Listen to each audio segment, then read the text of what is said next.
A Land with a People reflects the long history of fighting the settler colonial politics of Zionism. This struggle has been led by Palestinians for over 100 years. We are proud of our unflinching look at the damage Zionism has wrought and have no interest in normalizing that damage. Israel has been empowered to repress any semblance of Palestinian autonomy, dignity, and human rights. So we come together to acknowledge these power dynamics and are committed to changing that imbalance. A Land with a People is part of that struggle. Today, we have brought together a few of our storytellers who hail from Oklahoma, Gaza, Haifa, New York, and a settlement in Hebron. They will be talking about how Zionism and anti-Zionism have shaped their lives. To start us off, it gives me great pleasure to introduce Sarah Abu Rashed, who will share one of her poems. Sarah is a Palestinian poet, storyteller, and public speaker. She has given a TEDx talk, been nominated for a Pushcart Prize, and stars in her one-woman show, A Map of Myself, on immigration and finding home across borders. Take it away, Sarah. Thank you, my dear friend, also Sarah. It's a pleasure and honor to start us off. And so I offer my poem titled For Rent. For rent, an idea of a homeland, 10,874 kilometers squared, strategic location, available immediately, excellent view, mountains, sea, desert, fertile soil, furnished, divine aesthetic, customizable, bones, olive trees, cacti, oranges, inhabited, disposable, the inhabitants, landmarks, street names, changeable, language, bendable, pets and weapons allowed, all appliances included, God, history, memory, name recognition, rain washers, corpse refrigerators, comes with clubhouse, pool, newsroom, lawyers, controversy, all free, ownership bonus upon signing. Thank you. Thank you so much, Sarah. We really appreciate you joining us and opening for us today. I want to kind of hand this over to Esther and Roz, who will briefly introduce this project, A Land with a People. Esther and Sarah, do you believe we are here at this moment? This is so fabulous. It's so exciting to be here with all of you. We're really excited about this book.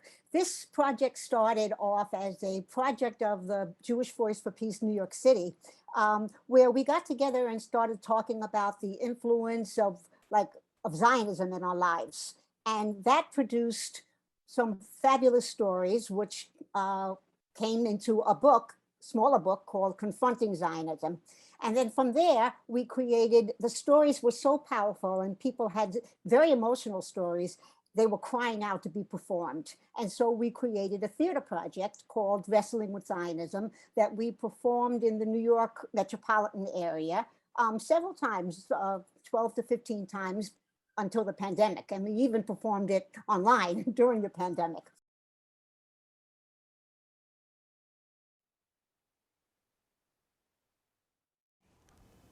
Growing up in Israel in the 1990s, there was never any particular moment when I started being a Zionist, just like there was no moment when I started being a Jew.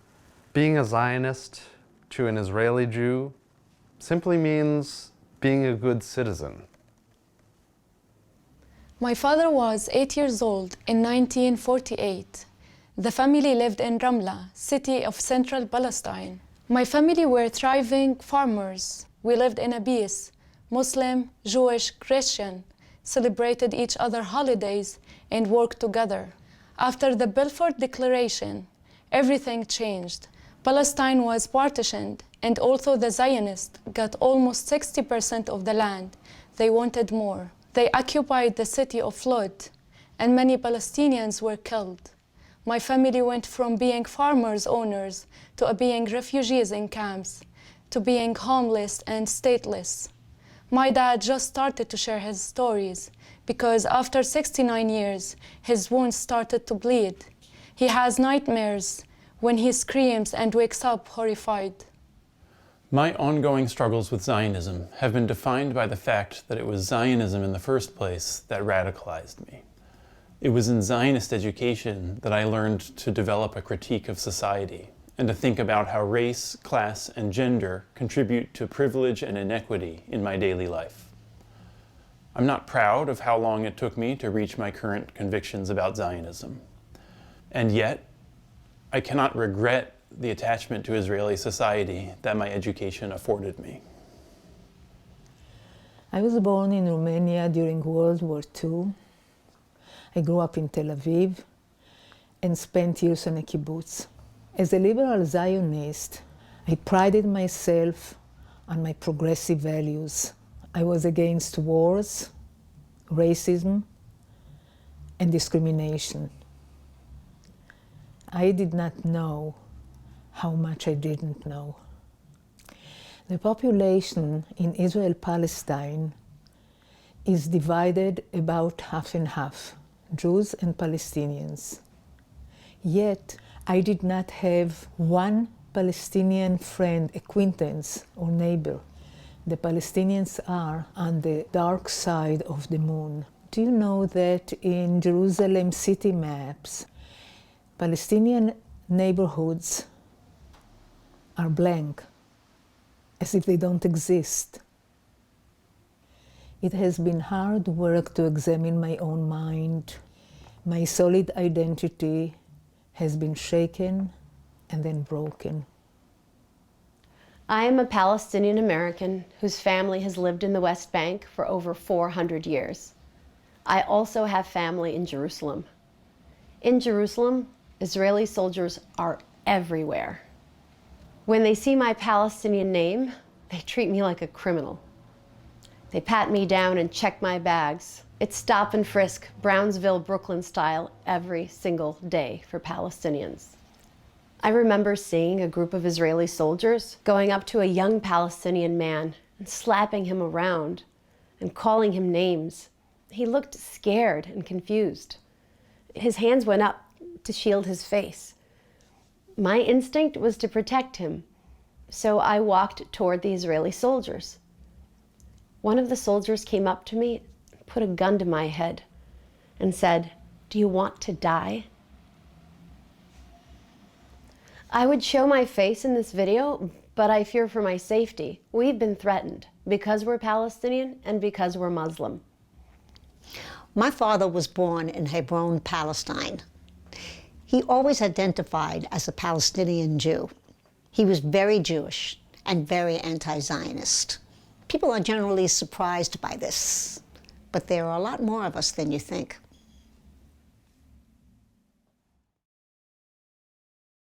It was very organic. People came together and said they wanted to tell their stories. And many of our Palestinian friends and comrades and partners were like, we must tell these stories.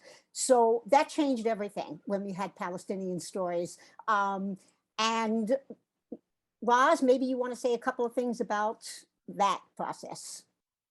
Creating a book like this comes from our hearts, comes from our politics, comes from our values.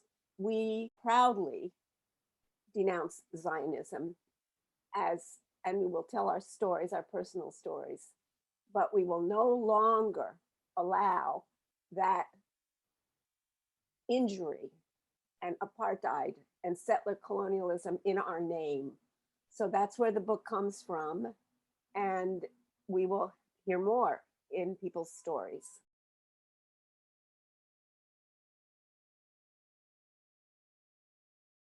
So I was born and raised in Israel, in Holon. I moved to a settlement when I was 2 or 3 years old. The settlement is called Bet El-Yair. It's in the West Bank. And sort of a critical part of my reflection is dealing with the fact that that childhood was brilliantly naive, and it was really innocent. And it was full of these privileges that I think in a way I've never experienced since. And those privileges involved just being a kid and realizing I could go and hang out until 2 o'clock at night and be utterly protected.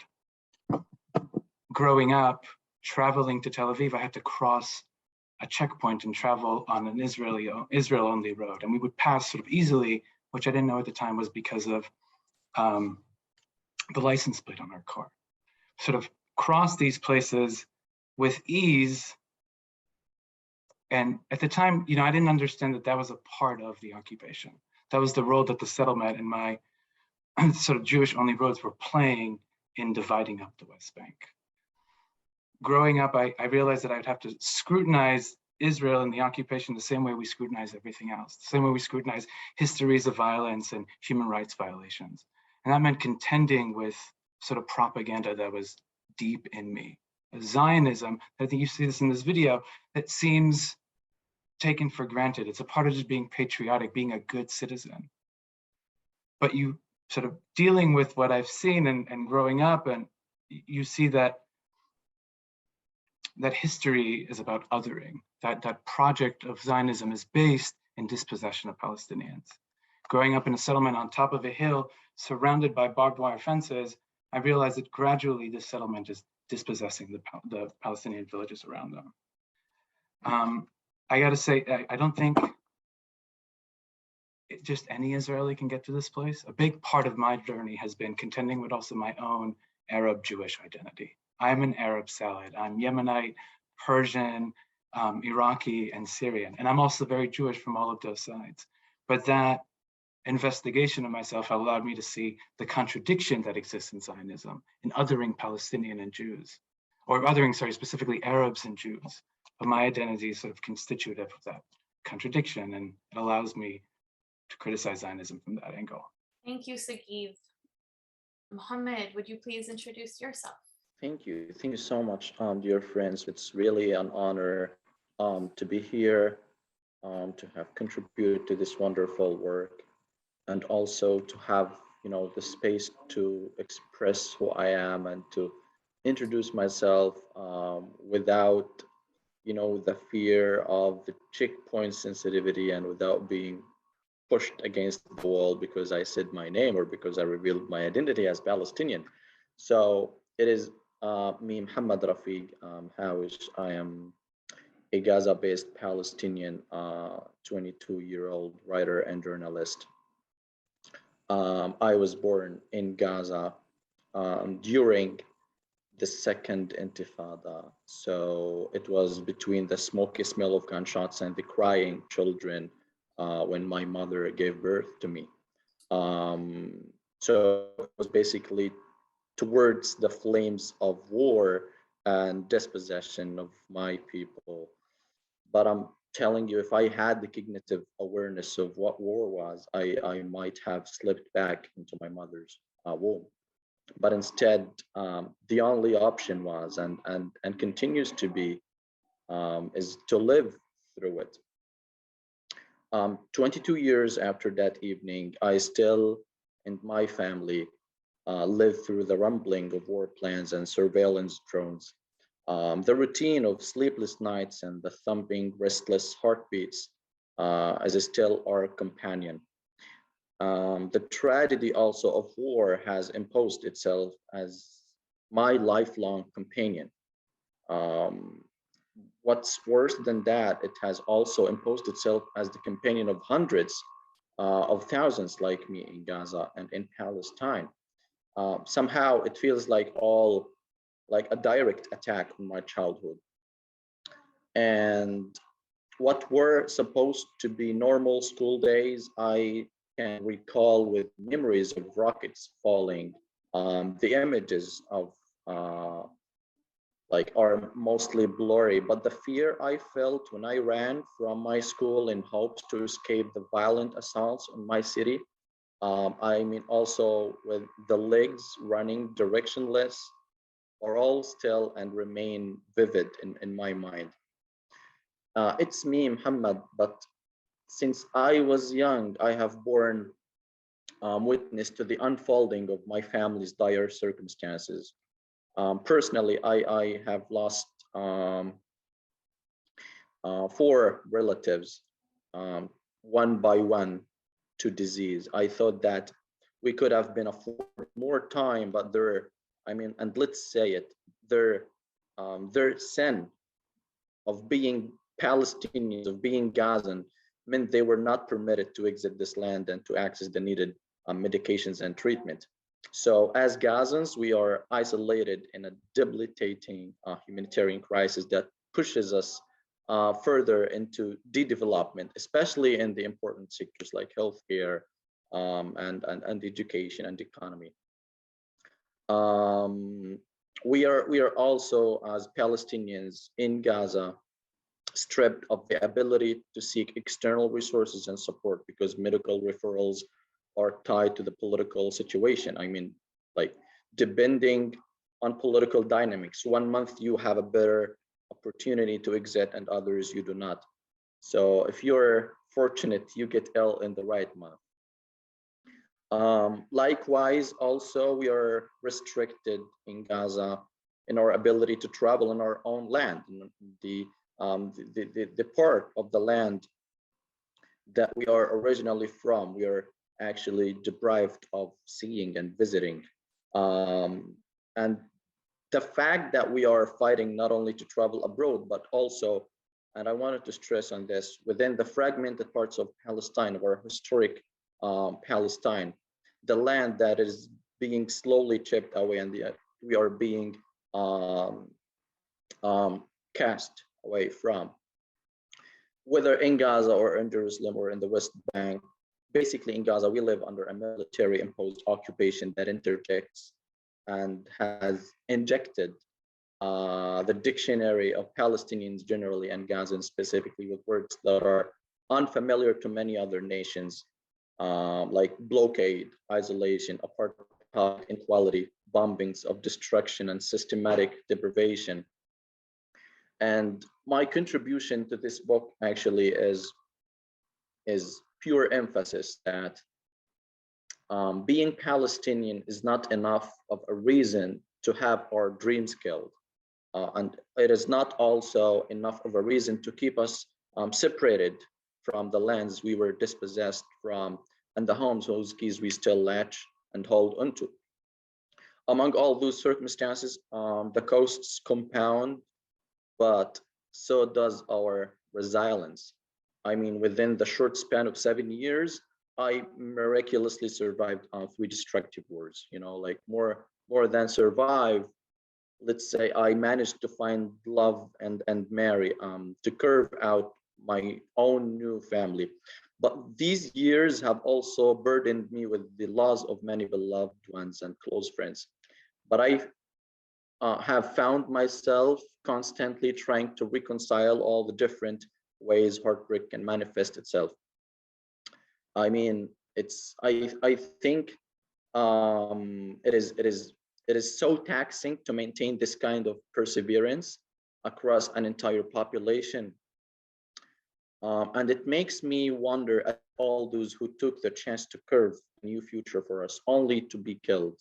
I'm in awe at their spirit and also the spirit of their children who were stripped of childhood, orphaned, and left with no health sector or education opportunities, isolated and guided only by hopeful dreams and the yearning to be laughing and bickering at the sea just for the sake of laughing and bickering and having ice cream, while they still release freely that they are Palestinian. Thank you so much, Mohammed. I just want to mention to people that we didn't even know that we could pull this thing off because in Gaza, as Mohammed told us last time, they don't get electricity except for a couple of hours a day. So it wasn't even clear that we could do a Wi-Fi thing and gather each other. It's really, thank you so much for being here.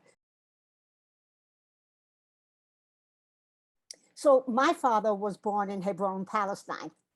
And his father, my grandfather, was a Turkish Jew who went to Palestine because he was a pacifist and he didn't want to serve in the Turkish army. When he went to Palestine, Palestine was a Turkish protectorate, was under the Ottoman Empire, and so he was drafted anyway. That's how they came to the United States. But My family was very, of my father's side, was very religious. And my grandmother always used to say, you know, the Jews had no problem with Muslims in Palestine until the British got involved. And that was, of course, the Balfour Declaration in the 1920, when they started talking about partitioning Palestine and making it a Jewish state. And my father was one of those people from a long line of Jewish anti-Zionists who questioned the need for a Jewish state. Jews at that time in Palestine did pretty well. They had none of the angst that went on in Germany and in Russia and in Europe. And it was very interesting as we began this project and started talking to our Palestinian friends. So many people had the same story, that before Israel was created, there was very little tension between Jews and Muslims in Palestine. This is not a religious fight, no matter how much they want to make it that way. So for me, I come from a very long history, and that's one of the things we wanted to do in this book, two major things. One was to center Palestinian voices.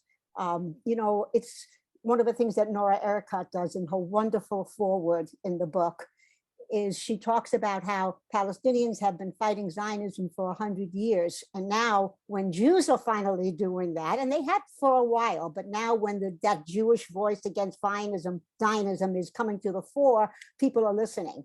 That creates tension between people. And we want to make sure that it's not the Jewish voices that are centered, but it's under the leadership of Palestinians that this movement is really moving forward. And the second thing is we do want to reclaim the long history of Jewish anti-Zionism, which my family was very much a part of. So having said that, I'm going to turn it to the next person. We'll talk more about this in our conversation later. Thank you to all my co-panelists.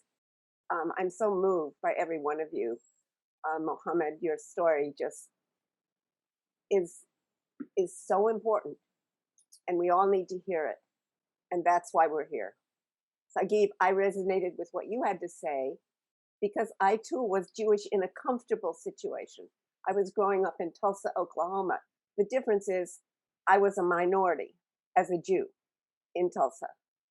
And it wasn't until I was 16 years old, I went on this trip to Israel, you know, that was sponsored by my temple. It was our congregation was called Temple Israel, if you can imagine.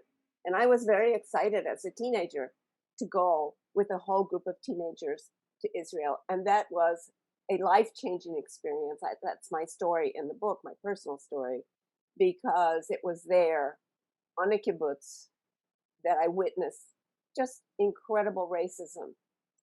And why that was important and why it resonated for me. The racism wasn't even against Palestinians. We were not even introduced to Palestinians. We were not even told this is Palestinian land and Palestinians live here all around you.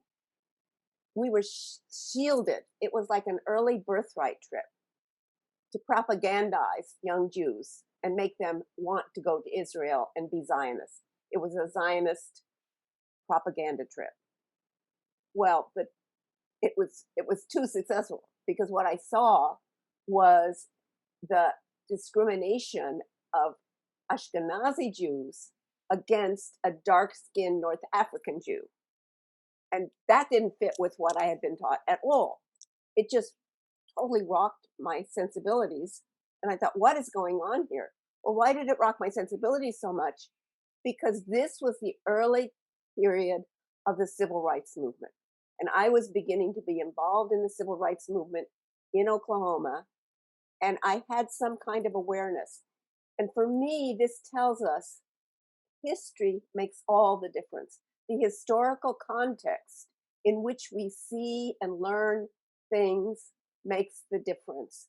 I wouldn't be there. I wouldn't be here if it hadn't been for those movements, the civil rights movement, and the complete connection between the Palestinian movement and the Black anti-racist movement that continues all through these years. I did go back when I was much, much, much older with Eyewitness Palestine. That was life-changing too. And that was a trip where we met with Palestinians, where we were part of a very mixed group.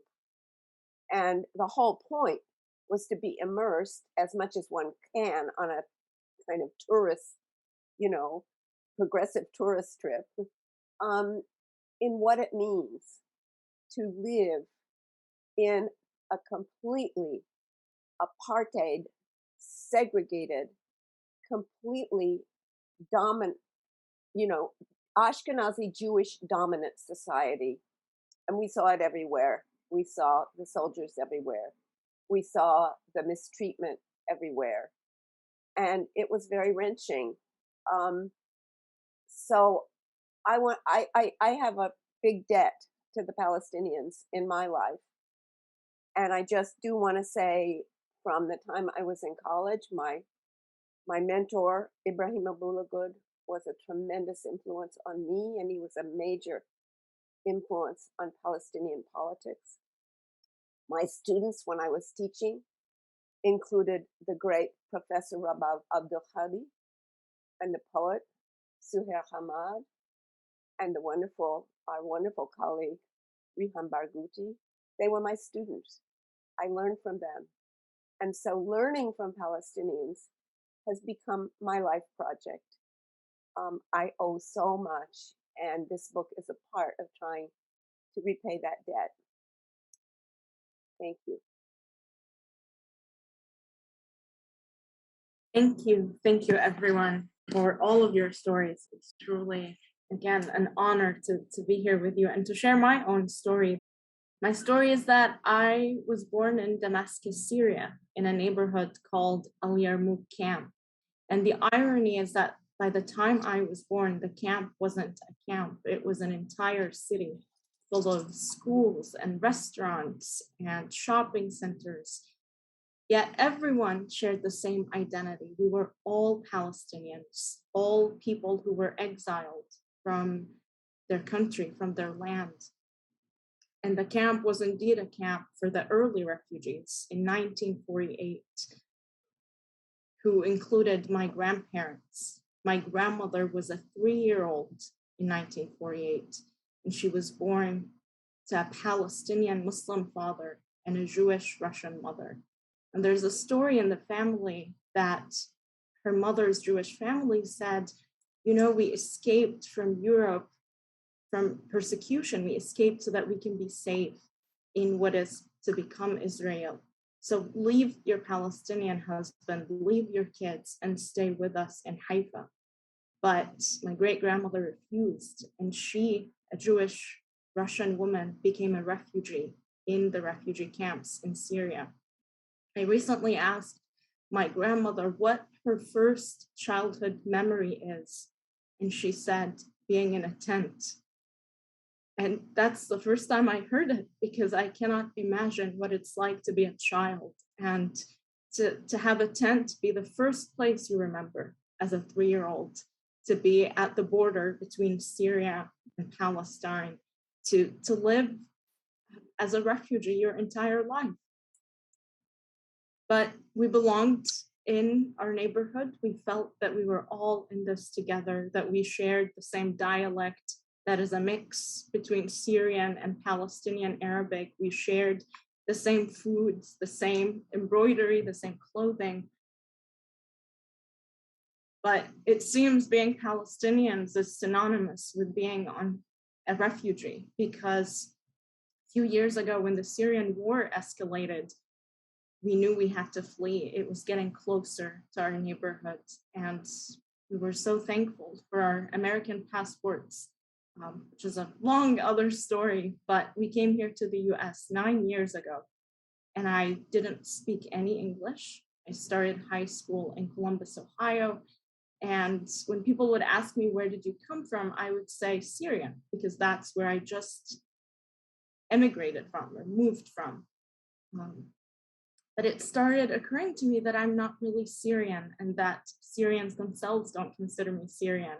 And some Palestinians don't consider me Palestinian because I was on the outside, because I'm one of many exiled Palestinians and the third generation in my family to live in that exile.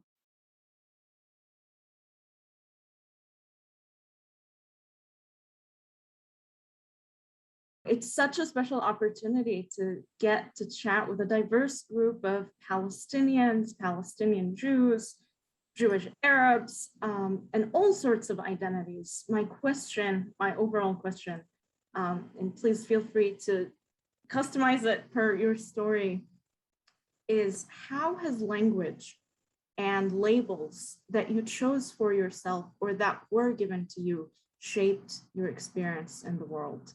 Do you feel that you had a say in who you are? Do you feel that it was imposed on you?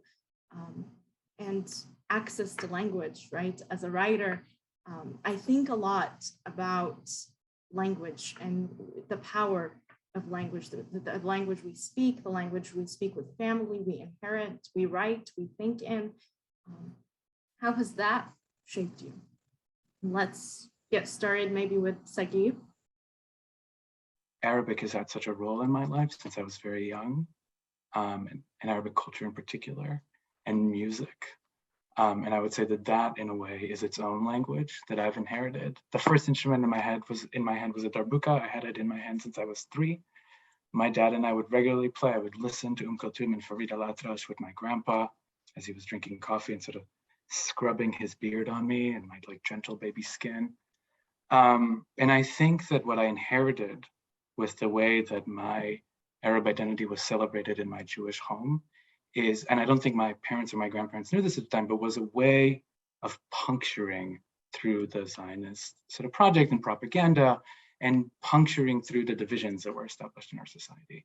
I think in that sense, my journey has been a slightly easier one because I have this nonetheless partially erased history, but still a history to look at and to sort of be inspired by, generations and generations of Jews who've lived very happily, as many of our stories demonstrate, in the Arab world as Arabs.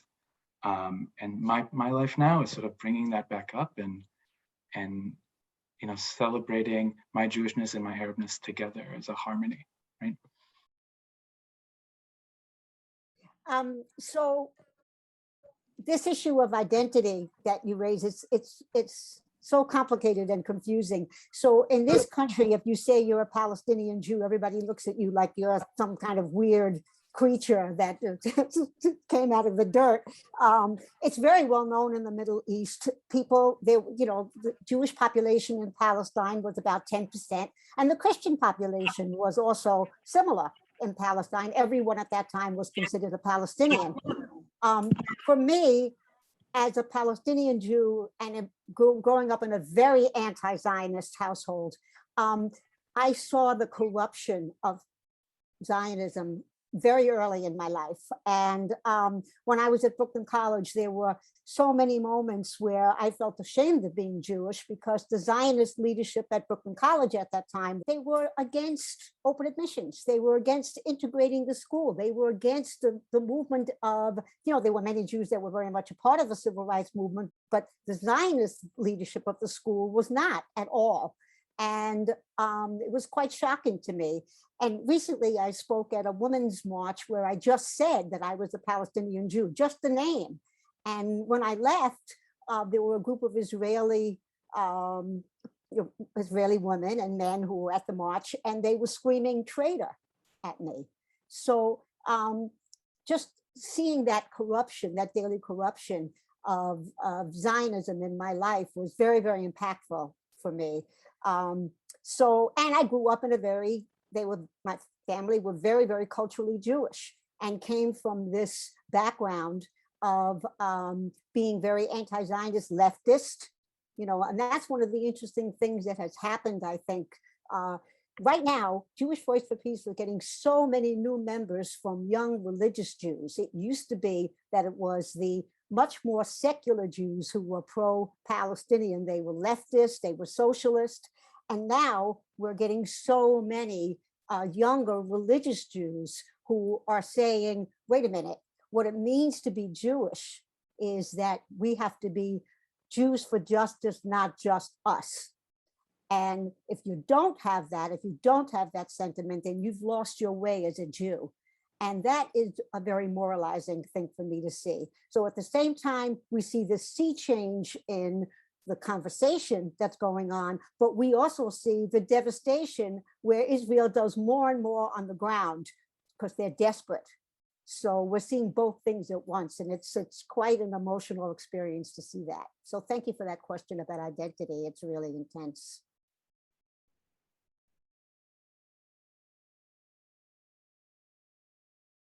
I actually felt shame about claiming my Jewish identity, and I don't think it was internalized anti-Semitism. The schism between what I thought were Jewish values and what was practiced. And that was vis-a-vis Black people in Oklahoma. And that was vis-a-vis Palestinians in Israel, Palestine. And that was really troubling and confusing. What helped me pass that, honestly, was feminism. It was when I discovered, and I tell in my story, I actually first had the roots of feminism when I was condemned, called a traitor practically by the rabbi in my town for saying there was racism that I saw when I was 16. I then felt, I could embrace feminism as a way of thinking across borders and across boundaries. And it enabled me to feel a kind of real deep solidarity with my Palestinian sisters, even as we had differences, and even as I'm sure many of them had questions about what I was doing and saying. That it was a global movement, and it allowed us to come together and talk about those differences. That's what feminism was about.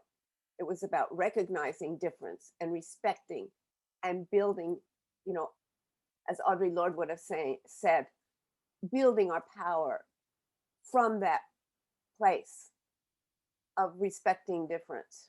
So I guess I identify as an anti-racist feminist. Thanks for the question, Sarah.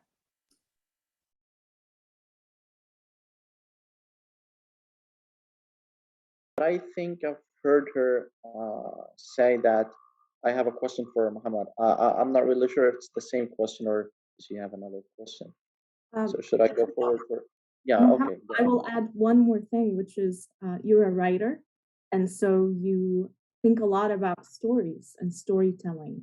And I'm thinking about the great Palestinian writer Ghassan Kanafani, who said, "You've turned me from a human into a cause." How does one become human again? How can stories and language transcend labels and transcend politics? What does being Palestinian mean to you, a Palestinian writer from Gaza?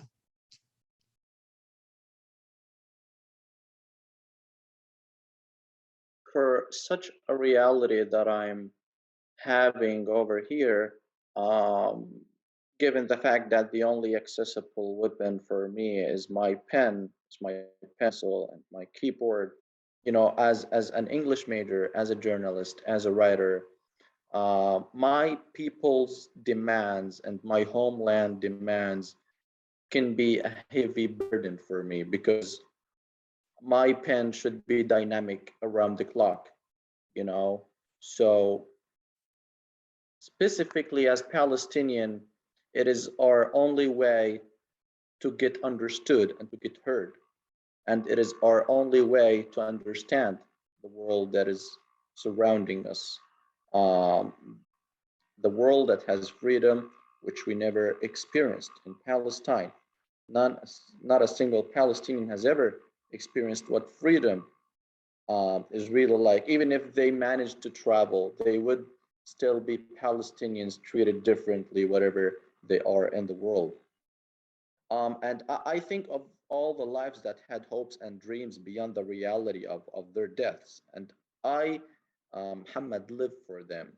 We Gazans overcome the effort of our oppressor to turn us into a lifeless population. Each massacre reinforces our unity, but we remain rooted, and we remain rooted in the same belief that sustains our elders who experienced the first and the second and the third and ongoing dispossessions.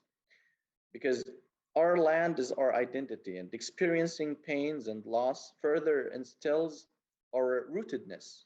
You know, we wake up every morning faced with a worse version of the same challenges, and we once again start seeking the solutions.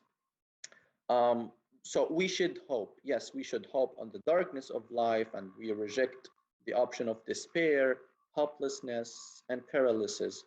And I remember, and I quote from Palestinian poet, amazing Palestinian poet Rafif Ziada, when she said passionately, "We wake up every morning to teach the world life, sir."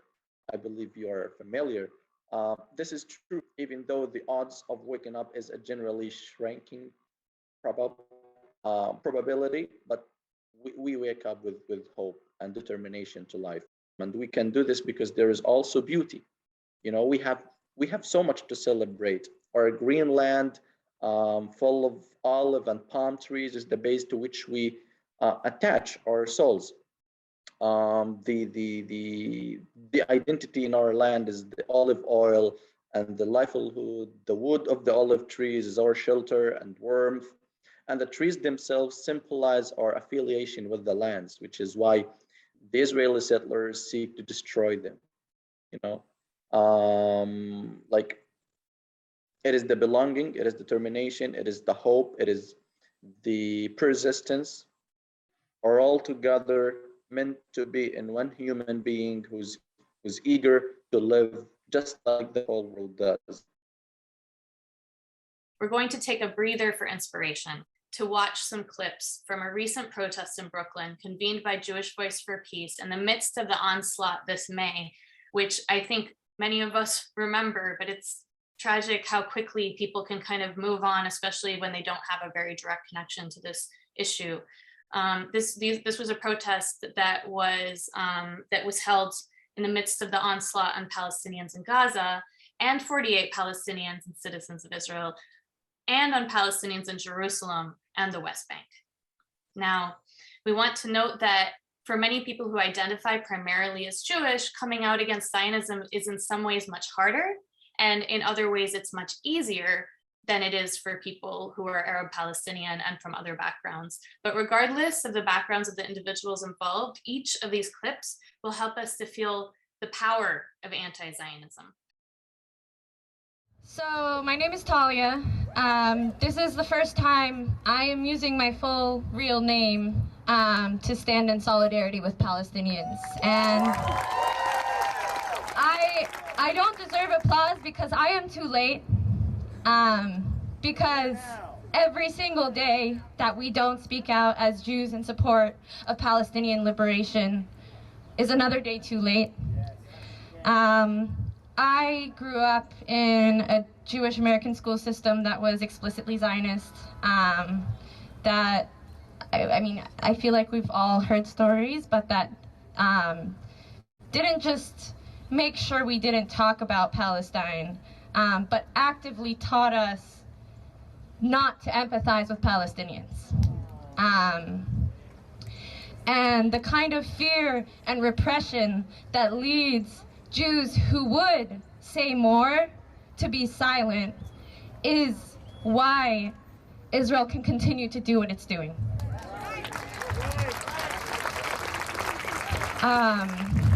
But I'm here to say, for anybody who is scared, that there is no level of explaining away that can make it okay that 30+ children were buried in Gaza on Eid. There is nothing. There is no explaining that away. And no school system and no Hasbara newspaper and no government can make that okay.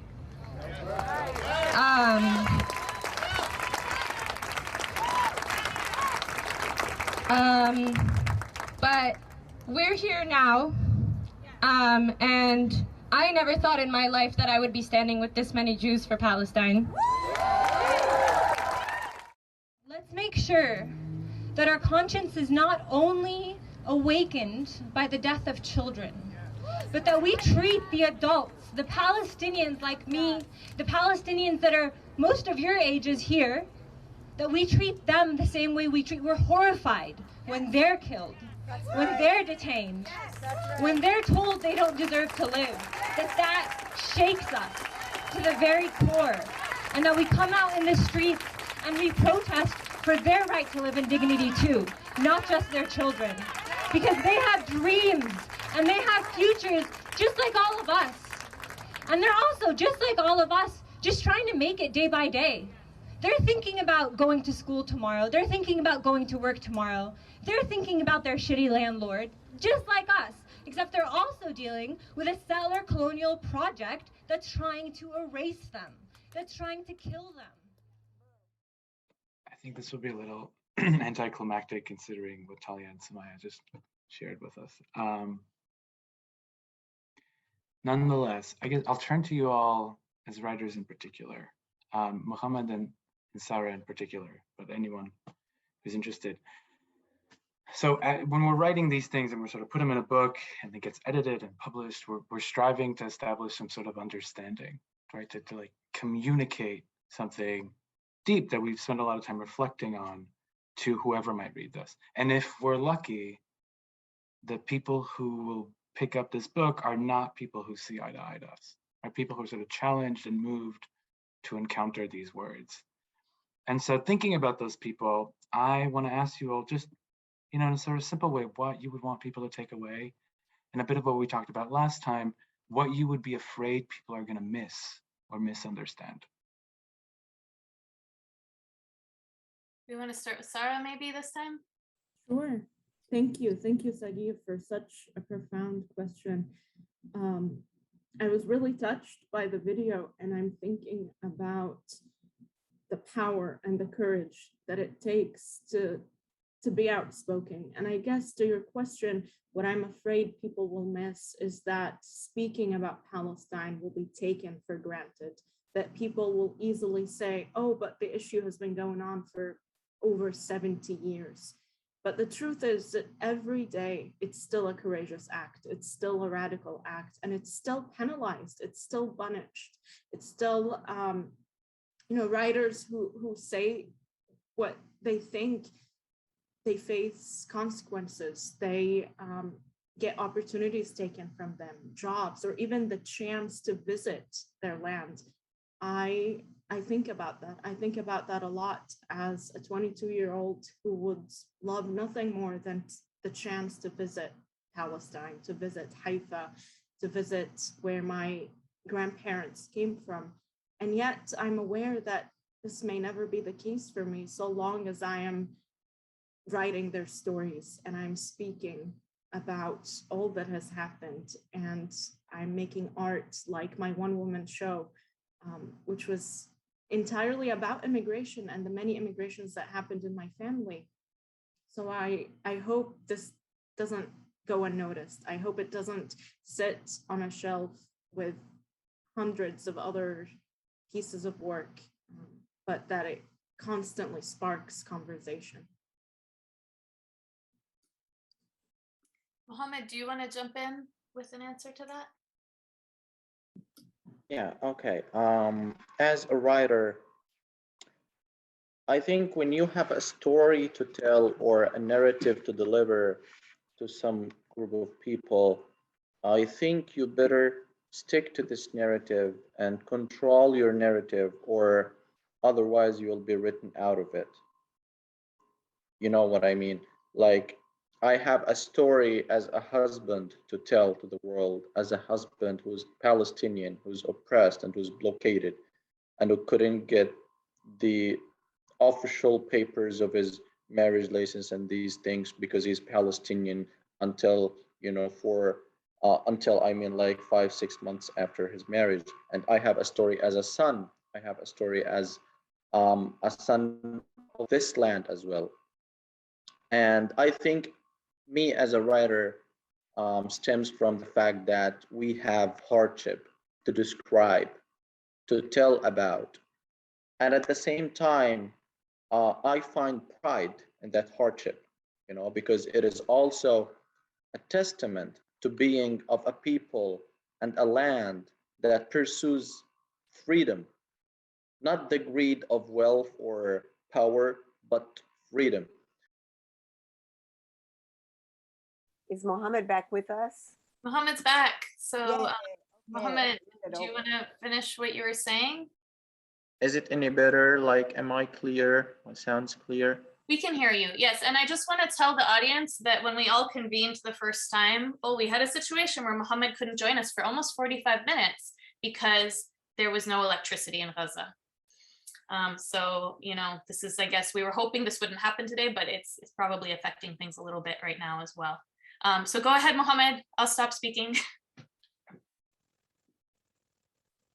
I'll continue to press toward the moment when freedom for my people is not just, you know, feelings or words, but a lived reality.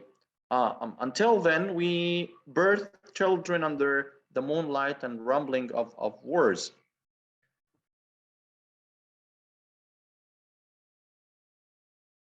You can't even say the word, and this is kind of going on in the chat, the word Palestine. It's as if, you know, just saying the word Palestine, it actually, you know, triggers people in such a way. It's an amazing phenomenon. So, you know, we're reclaiming that history. Palestine, as, you know, Sagiv says in his story in the book, it's not an eradicated memory. Palestine exists. And it was a country that included Muslims, Christians, and Jews. This is not a religious conflict. So, you know, we want to both reclaim that history. That's really important to us. We don't want people to miss that. There's a long history of anti-Zionism among Jews and obviously among Palestinians. They've been leading that.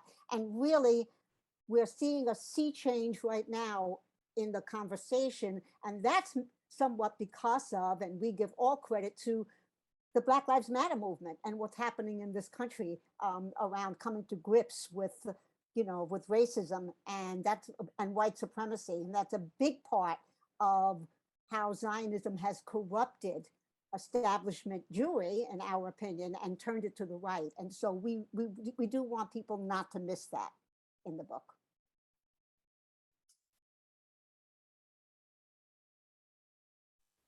I hope the book will get to people who are not already on our side. I hope people, and this, I heard this in what you were asking, Sagiv, what about those people who have doubts? My niece, will she read this book? My son, will he read this book? Many, many people who hold at arm's length some of the truths and realities that we've been talking about. I had the privilege of researching and writing the history part of this book, not just my own story, but an attempt to record the history of the braided anti-Zionisms of Palestinians and Jews, which are also in the book in an absolutely terrific timeline that Jay Saper contributed to the book. I think that that's not been seen before, that these two histories are interwoven, even though they're very distinct. And, you know, certainly not, you can't collapse them, but we need to see their intersections.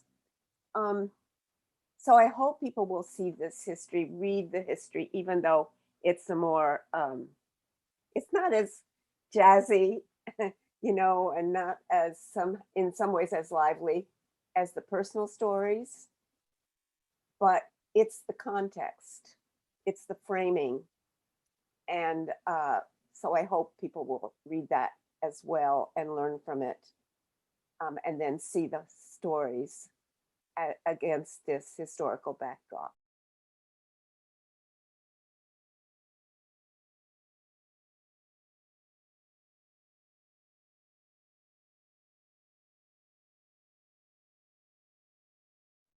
Now, people gotta try to tell you, you don't see the complexity. You don't see the nuance. And you don't know those both sides. But let's be real, most of us grew up in Zionist households and in Zionist institutions. So what are they talking about? We had to undergo massive processes of transformation to get here. We know the sides, we know the humanity of our own people, and we know truth when we see it.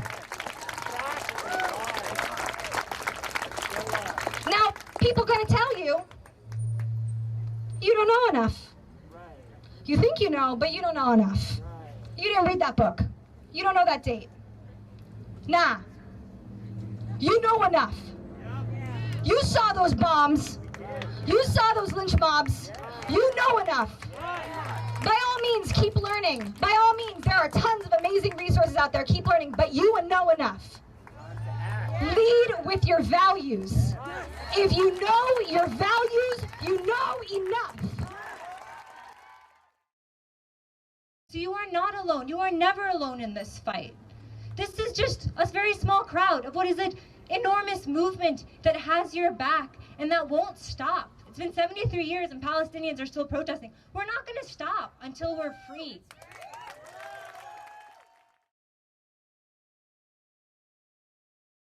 Mohammed, what's your question for the 4 people that we have visible right now? I think Sarah has expressed, Sarah Barashid has expressed at its best what it's really of a meaning to be a Palestinian in a refugee camp. But I also wanted to experience and know by asking her about the most challenging identity struggle you would encounter as a refugee Palestinian in an Arab neighboring country. And I would focus on the last part, on an Arab neighboring country, which is Syria. Can you hear me well, Sarah? Yes, Mohammed, thank you so much. Yeah, very, very important question and discussion.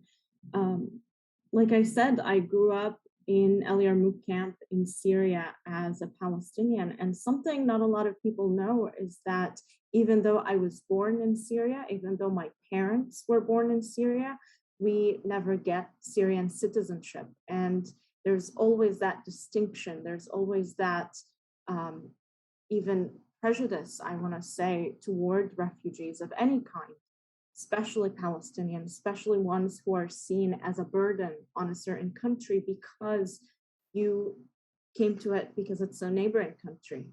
I'm also thinking about Palestinian refugees in Lebanon who remained in actual camps for decades to this day. That also brings us to, Syrian refugees who are now scattered all over. I think that the stigma of being a refugee never truly goes away. And that is one of the hardest things to wrestle with, that humanity being taken away from you. And I loved my time in Syria. I truly did. I want to say we were treated as good and as bad as any Syrian was. My mom was able to continue her education. She earned a PhD. She taught at Damascus University.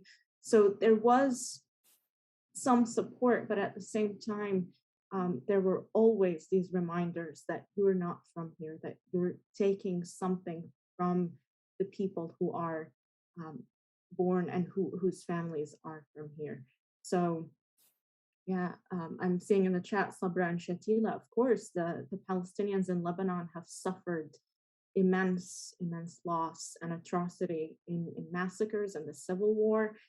And unfortunately, this was the case in Syria's civil war because Palestinians were the first to be disowned, let's say, and to be told, well, you were temporary here anyway, why don't you leave again?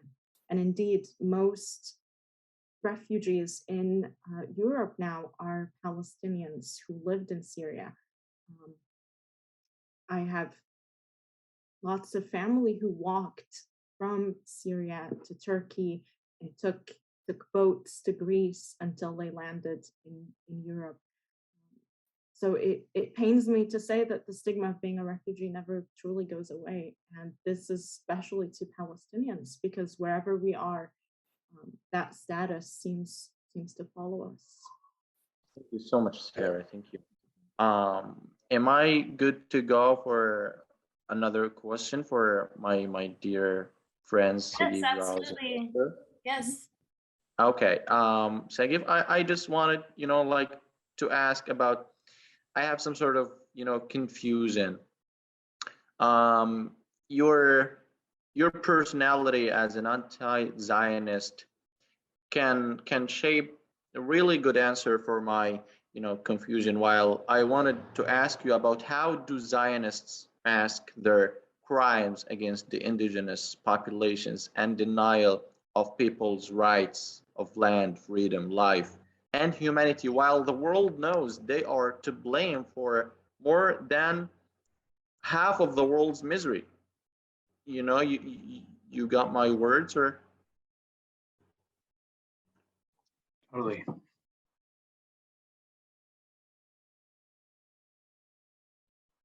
I think I've spent a lot of time trying to understand how we got here, how many generations Israelis and Jews sort of preceded me and bought into this idea of the project and sort of hiding the violence and the bloodshed that it comes at a cost. And I think the really sad thing about this is that they've gotten really good at it. They have a really elaborate institutionalized system that we sort of call Hasbara. We call it, in English, that would mean explanation. It's a part of the diplomatic missions, I think, that Israel has around the world. And it's a communication tactic, almost like a part of the military echelon, that is meant to jump into the story, jump on the news, jump into the news article or the news studio whenever there's a catastrophe, whenever there's a crisis, whenever there's a bombing and footage comes out of what Palestinians are dealing with and death and evidence of the occupation and apartheid sort of comes up, there's a barrage of explanations that people have to deal with, and people who don't know better, and as Elena would say, who are not courageous enough to lead themselves according to their values, have a hard time navigating the information coming at them. And that's, I think, to some extent, it's people's complacency with Zionism and not wanting to challenge it, but also, it's a part of the occupation. It has an internal system of masking itself. One of the first things that happened in 1967 when the military took over 1 million people in the West Bank were censorship orders. And you'll see this in like Darwish's early poems and that kind of thing, right? It's like censorship was the first thing that happened. So trying to limit what sort of information comes out. And I think now, 50 years later, we're seeing a very technologically savvy evolution of that basic premise.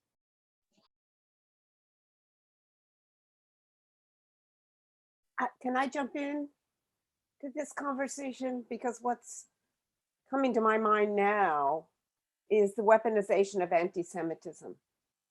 In response to Sagiv's point about the Hasbara, every time there's a crisis, a catastrophe, a war, just recently in May, and I say this with complete understanding that anti-Semitism is a very real and pernicious force in our world, has always been. But there was suddenly a massive outcry about the upsurge of anti-Semitism. What was that about? And I think that's an example. And I think it's very orchestrated.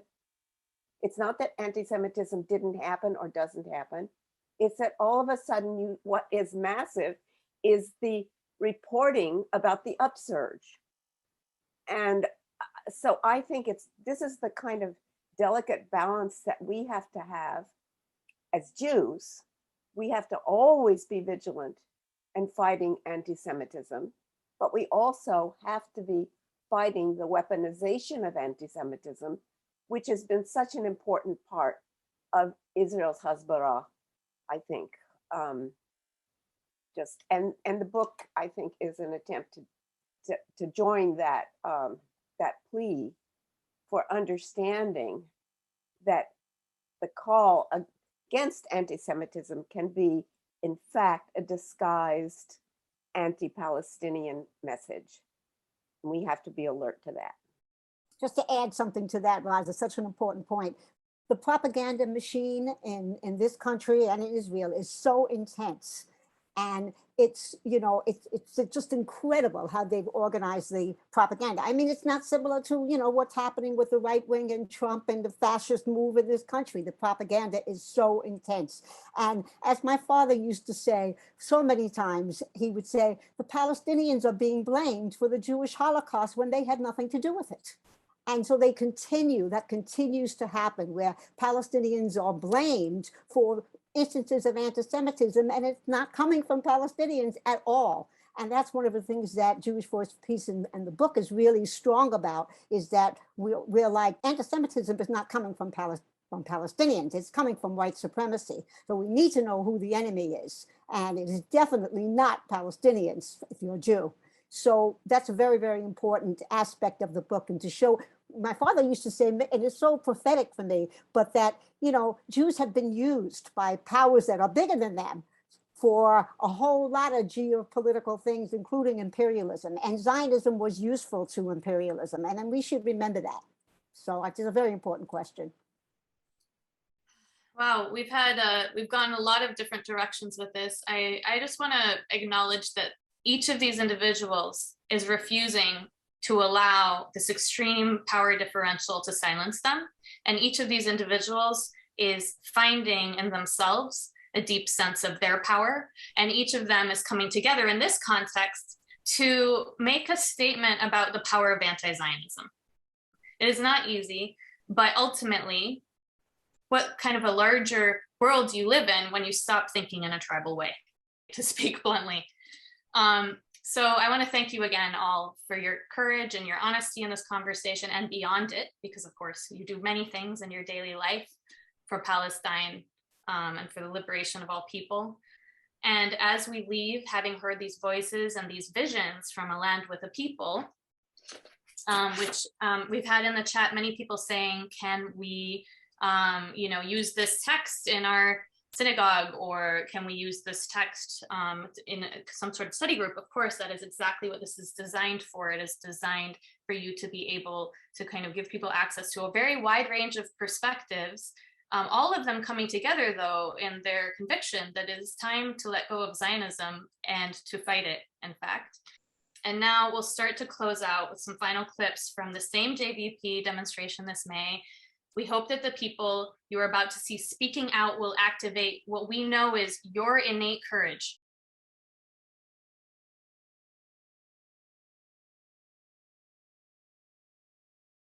The regime tells us Israelis that we must build walls and join the military and police people without any rights and drop bombs on people in order to be safe. And it's telling you, Americans, that if you love us, you must support the regime even as it commits severe human rights violations. So I am calling on Israeli friends who uphold and maintain this regime. I call on us to see how deeply we harm others, but also how deeply we harm ourselves.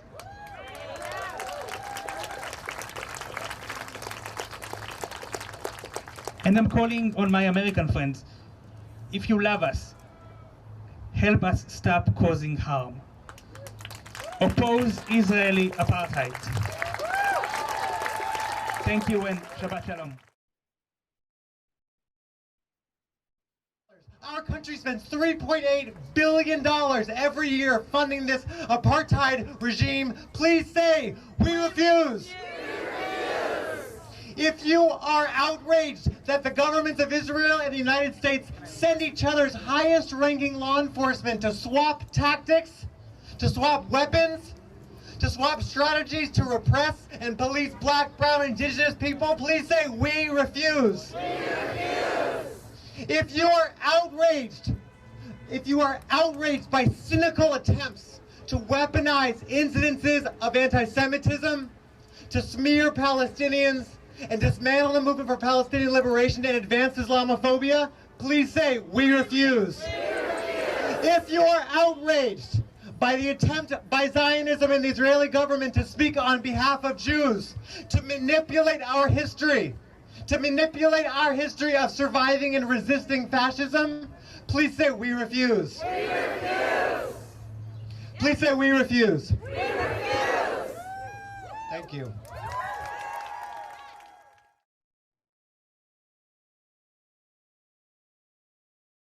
There's 7 million Palestinians in the diaspora, and I'm one of them. And I have never been to Palestine because I am not allowed to go to Palestine.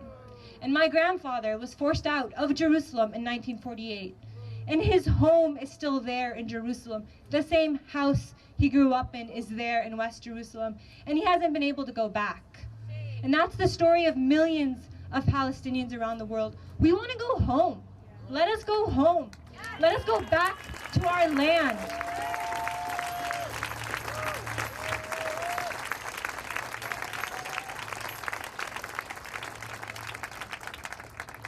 The trauma and the ongoing Nakba, the ethnic cleansing, is still very much alive in the people that were there when it happened in 1948, and their children and their grandchildren, people like me. Let's stop it from having to be the reality of our children. Stop it from being the reality that I have to teach my children one day. We have the power to stop this. All right. Thank you all so much to everyone in attendance, to everyone who made today possible. I am full of gratitude and hope and rage. And so with that mix of emotion, I offer to you one last poem of mine titled, I Would Like to Tell You That.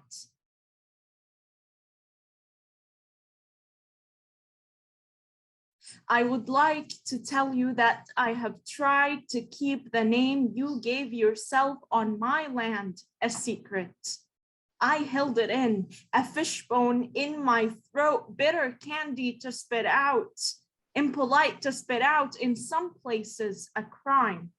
3 generations later, it should not surprise you how heavy the bite, how weak the tongue. We carried it a shackle in our mouths to every refugee camp, and my grandmother begged us to keep quiet. She fears for our safety, even away, for all the ways a life may be severed at a word. So long I have tried to keep it in my mind, on my pages, a wound only I find fresh and salty on a miniature globe, a burn on the darkest crease of my body. So be it me who choose on the words no longer. Sir, what you imagine is real, isn't Israel. Thank you.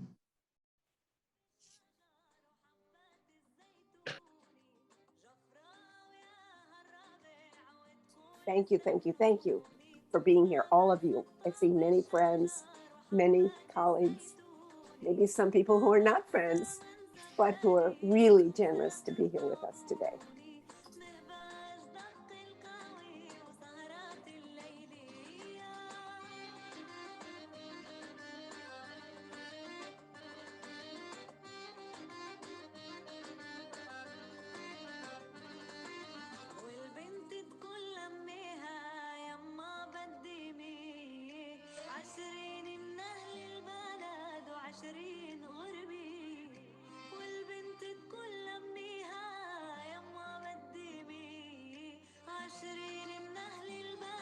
You can purchase by going to the Monthly Review Press site. We have like kind of a news area to the Monthly Review site, and then we have the book area.